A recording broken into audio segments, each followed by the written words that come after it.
Bonjour et bienvenue au Cœur de Charlemagne. Aujourd'hui, en 9e épisode, nous parlerons des journées de la persévérance scolaire. Mon nom est Vanessa, élève de premier secondaire. Je serai votre animatrice pour cette première partie de l'émission.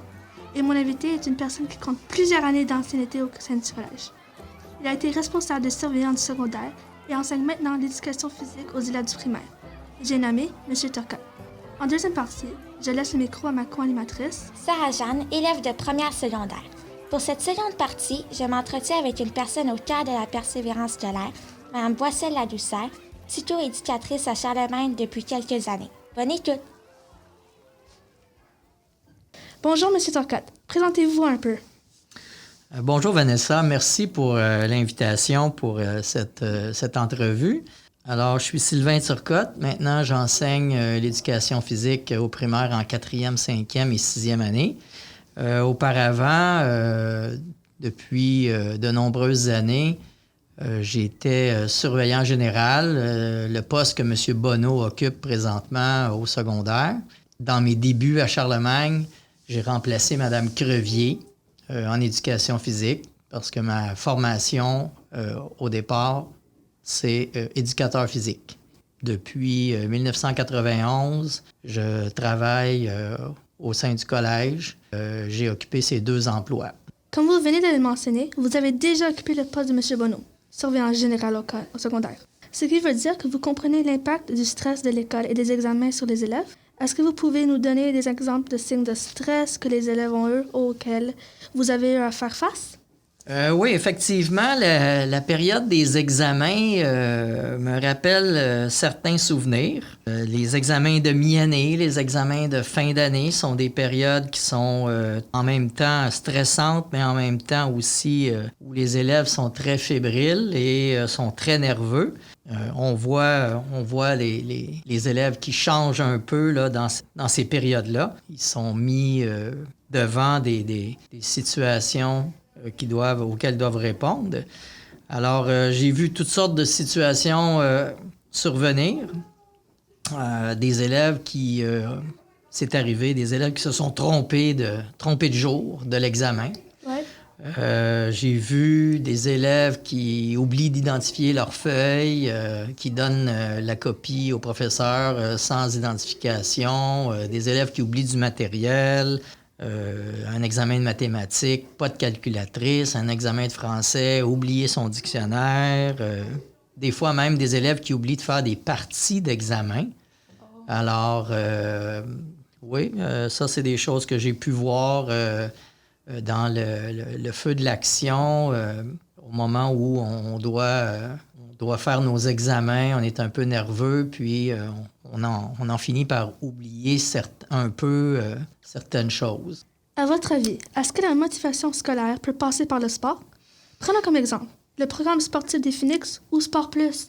Oui, je pense que la motivation de l'élève dans ses études peut passer par soit le sport ou par les arts ou par une certaine passion pour une activité que l'élève pratique. Je le crois fortement parce que ça permet un épanouissement plus complet, puis ça permet aussi ensuite de se recentrer sur les priorités. Une fois qu'on a fait du sport, une fois qu'on s'est réalisé soit dans la musique, soit dans la danse, soit dans les arts, ça nous permet de se recentrer, puis de peut-être être plus disponible pour une meilleure étude et une meilleure compréhension des éléments scolaires.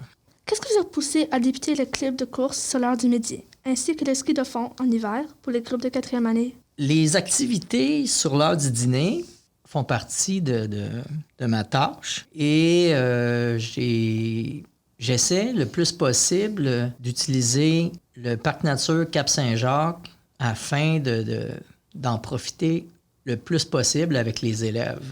La course sur l'heure du dîner, c'est une belle façon de couper la journée en 2 et juste avant le dîner, ensuite, les élèves sont plus disponibles et ont pu canaliser leur énergie et ensuite, pour finir la journée, faire la deuxième partie de la journée, on a la chance d'être peut-être un peu plus concentré, un peu plus à notre affaire lorsque vient le temps d'écouter en classe, lorsque vient le temps de faire les travaux scolaires ou encore peut-être écrire des examens dans certains cas. Oui. D'après vous, l'esprit d'équipe dans les sports a-t-il le même effet si on parle d'esprit d'équipe dans les classes ou l'école en général chez les jeunes? Qu'est-ce qu'on peut parler de motivation collective, comme dans une équipe sportive? Effectivement, l'esprit d'équipe, c'est un aspect important dans une équipe. Comme dans une classe, l'esprit de la classe est très important aussi. Je pense que l'objectif, autant dans le sport que dans la classe des participants, c'est de bien faire de son mieux. Alors, on est tous dans la même situation. Si je prends l'exemple de la classe, on doit réaliser des travaux, on doit réaliser des examens, écrire des examens, pardon. Être capable de compter sur les conseils des autres ou sur les qualités de certains autres élèves dans la classe pour nous aider. Et à notre tour, éventuellement, on pourra peut-être faire profiter un autre élève de nos connaissances ou pour l'aider dans la réalisation de soit des travaux ou soit de l'étude, de nos trucs qu'on peut se donner pour étudier. Alors, je pense qu'effectivement, l'esprit d'entraide, on fait face tous au même objectif, celui de bien faire et de réussir. Alors, je pense que c'est très important. Je sais que vous entraînez plusieurs équipes de Phoenix. Est-ce que vous pouvez nous raconter une anecdote de persévérance scolaire, sportive, ou donner un bel exemple d'esprit d'équipe? Des exemples de persévérance au niveau du sport avec les équipes des Phoenix, j'en aurais plusieurs à raconter. Il y en a qui me viennent en tête. Je me rappelle l'an passé avec les garçons. D'ailleurs, Vanessa, toi, tu étais en 6e année l'an passé. Ce sont des garçons que tu as connus. Oui. On participait au tournoi de hockey COSOM. Notre motivation, notre talent nous a permis de nous rendre jusqu'à la finale.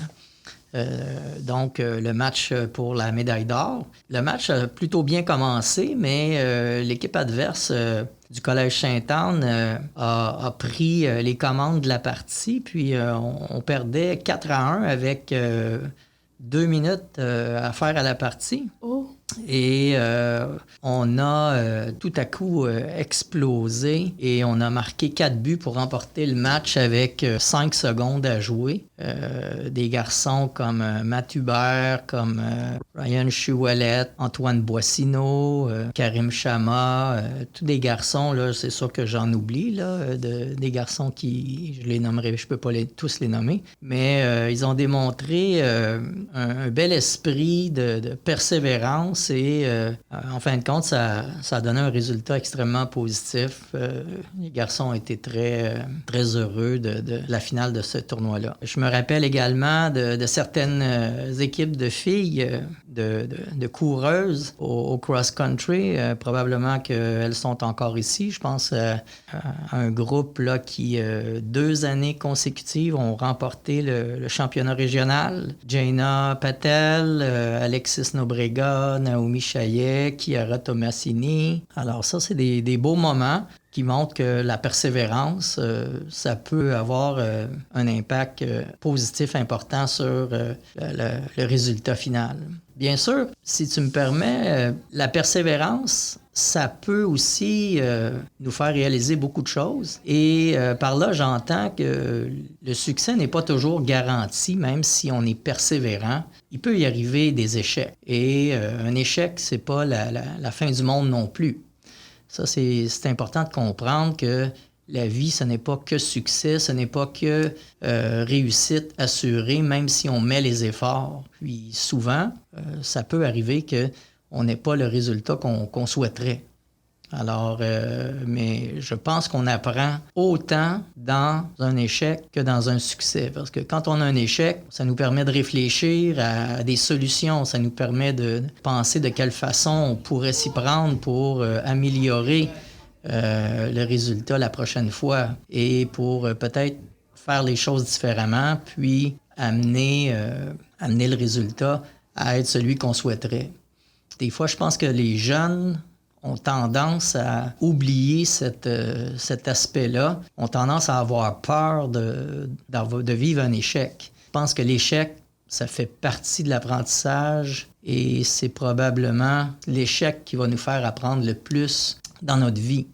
C'est ce qui va nous amener beaucoup plus à réfléchir à des solutions pour améliorer le résultat de la prochaine fois. Wow, c'est très impressionnant.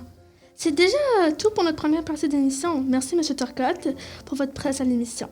J'espère que les jeunes scolaires s'impliqueront davantage dans des activités physiques à la maison. Pour contrer les effets du stress que nous vivons tout depuis près d'un an, je cède ma place maintenant à Sarah-Jeanne et Mme Boissel-Ladouceur. Merci. Ça me fait plaisir, Vanessa. Au plaisir. Aujourd'hui, je fais une entrevue avec Mme Boissel-Ladouceur, psycho-éducatrice au Collège Charlemagne. Bonjour. Bonjour.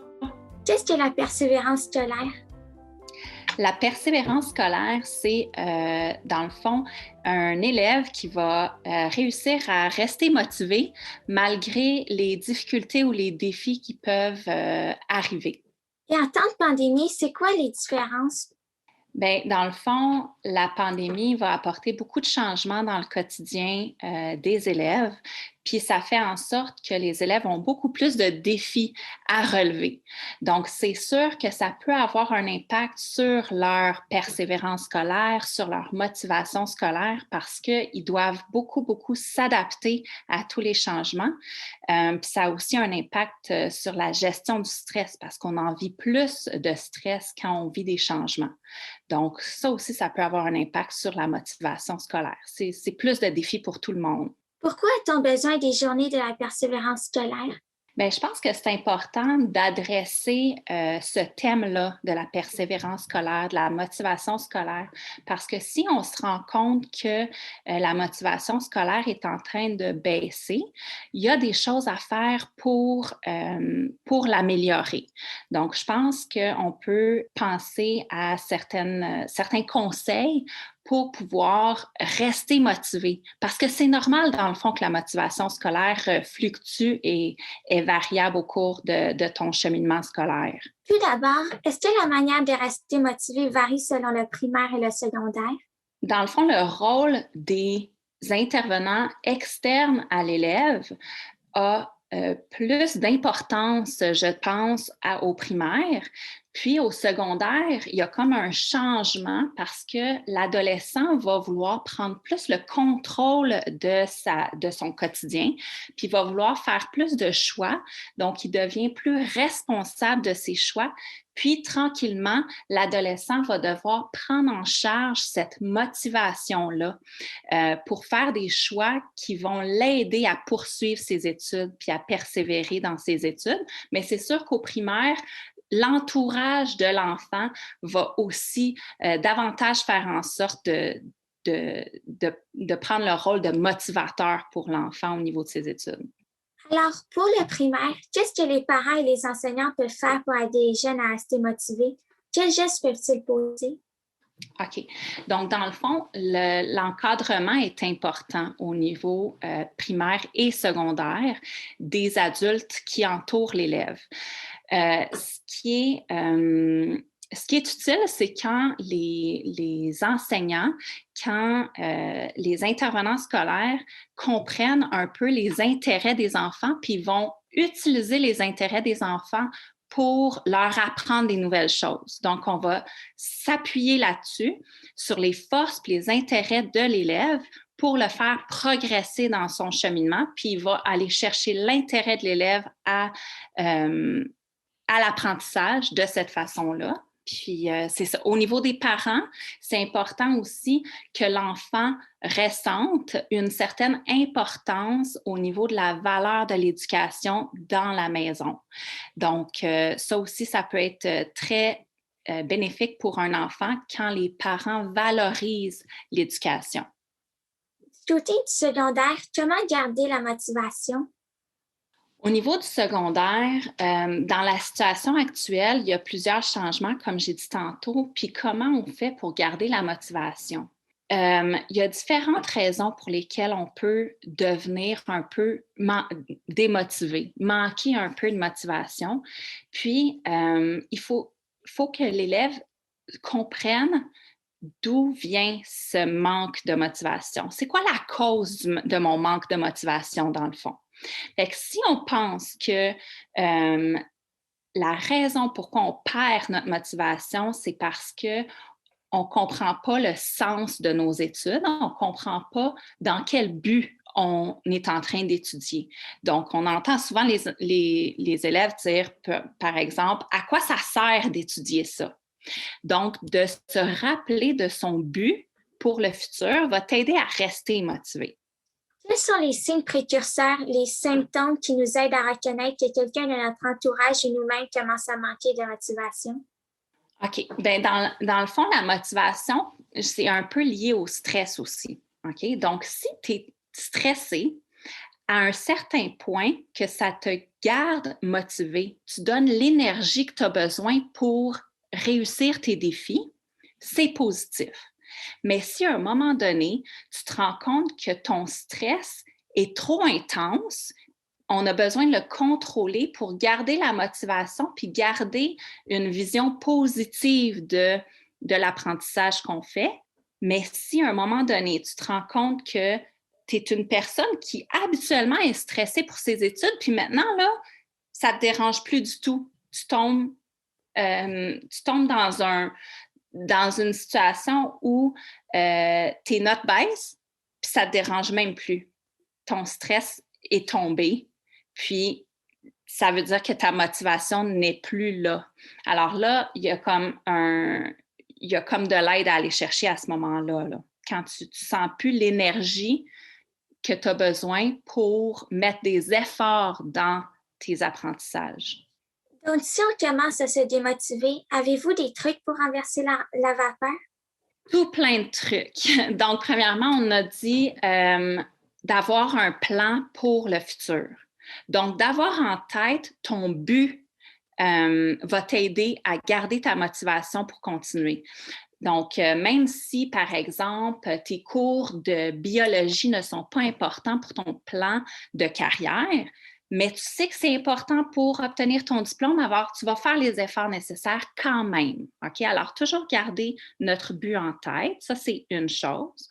Deuxième chose, essayer de travailler à avoir une bonne organisation. Donc, si on sait qu'on est facilement distrait, c'est pour ça qu'on trouve ça dur, qu'on manque de motivation, bien là, c'est d'essayer de comprendre quels sont les distracteurs que je pourrais réduire pour améliorer ma concentration. Ça va devenir plus facile pour moi d'étudier. Si on se sent trop comme déprimé, donc, tu sais, on a comme passé là, l'étape d'être stressé pour nos études, maintenant, on est déprimé puis on s'en préoccupe plus de nos études. Là, c'est d'aller chercher de l'aide à ce moment-là parce que peut-être qu'il y a des choses qu'on peut faire pour mieux vous conseiller. Puis les conseils peuvent être individualisés aussi. Là, je parle des conseils généraux, mais des fois, c'est plus spécifique. Il faut comprendre la raison de la démotivation. Et si on doit aller chercher de l'aide, quelles sont les ressources disponibles au collège? OK. Mais au collège, il y a les professeurs et la direction qui vont faire comme un genre de dépistage au niveau des notes des élèves quand ils se rendent compte, qu'est-ce qui se passe? Ils ont besoin d'aide, ces enfants-là, parce qu'on le remarque dans leurs notes qui baissent ou qui changent, puis c'est pas selon son profil habituel. Donc là, à ce moment-là, les profs puis la direction vont faire un genre de dépistage pour ces élèves-là, puis on va le diriger vers les différentes ressources. Donc, est-ce que l'élève a besoin de tutorat dans certaines matières? On va suggérer ce service-là. Sinon, est-ce que l'élève a un manque de motivation parce qu'il n'y a pas d'activité qui lui font plaisir au collège? On va essayer d'aller voir Mme Boisjoli pour voir qu'est-ce que l'animatrice en vie scolaire pourrait faire pour aider cet élève-là. Si l'élève a de la difficulté au niveau de la gestion de son stress, puis c'est pour ça que ses notes sont en train de baisser, ou encore l'élève a de la difficulté au niveau de sa motivation qui n'y est plus là parce qu'il est comme plus dans il se sent plus déprimé, puis il a comme là, abandonné, c'était trop compliqué. Là, on va aller chercher de l'aide au niveau de la psychoéducation. Donc, on peut référer un élève à mes services à moi. Puis, si un élève a, comme j'ai dit tantôt, oublié, c'est quoi son but? Est-ce qu'il y a un but dans sa carrière? Qu'est-ce qu'il veut faire plus tard? Est-ce qu'il y a un but futur? Là, à ce moment-là, il y a la conseillère en orientation qui est là, Madame Parenteau, qui a ce rôle-là d'essayer de comprendre l'élève pour l'amener vers les intérêts qu'il a, puis avoir un certain but à avoir pour son futur. Quel impact ont les activités sportives, sociales, artistiques et autres sur notre motivation? Bien, c'est sûr que ça a un impact parce que souvent, il y a des élèves qui vont à l'école, puis leur goût de faire ces activités-là font en sorte qu'ils aiment l'école. OK? Donc, si ces activités-là sont toutes annulées, ça a un impact sur la motivation. Puis c'est ça peut-être qui est en train de se passer pour certains jeunes.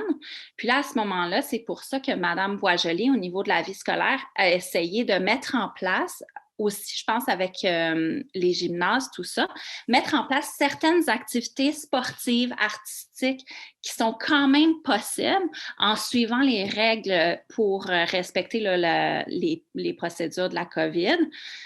Parce qu'on le sait que c'est important. C'est vrai que ça motive les jeunes à aller à l'école, ça. Ça fait presque 1 an qu'on est en pandémie. Quelles sont les conséquences que vous avez pu observer? Comme j'ai dit tantôt, il y a beaucoup d'élèves qui présentent du stress. Il y a des élèves qui étaient déjà plus sensibles aux stresseurs, puis ça leur donne une couche de plus. Alors, on est rendu comme un niveau plus élevé de difficultés, de défis à relever. Okay? Donc, tout le monde a davantage de défis à relever dans cette période-là depuis 1 an.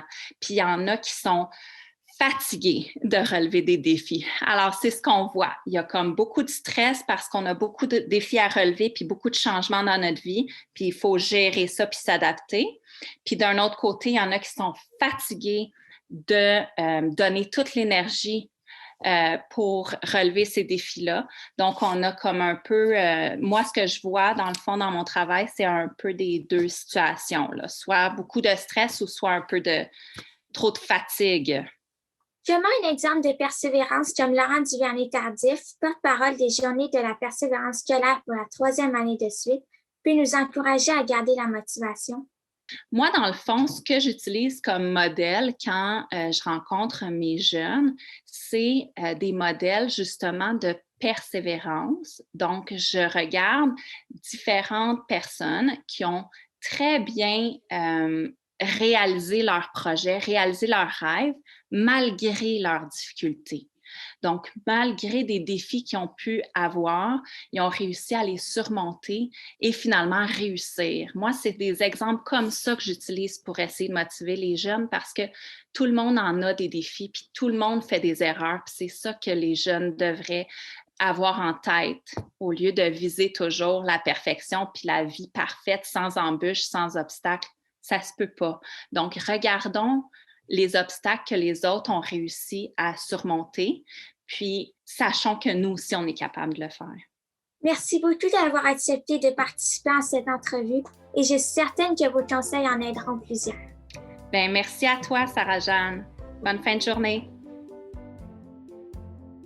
Merci à nos invités d'aujourd'hui, ainsi qu'à ma co-animatrice Sarah-Jeanne pour son entrevue avec Mme Boissel-Ladouceur. Merci Vanessa et nous vous disons à la prochaine pour un autre balado au cœur de Charlemagne.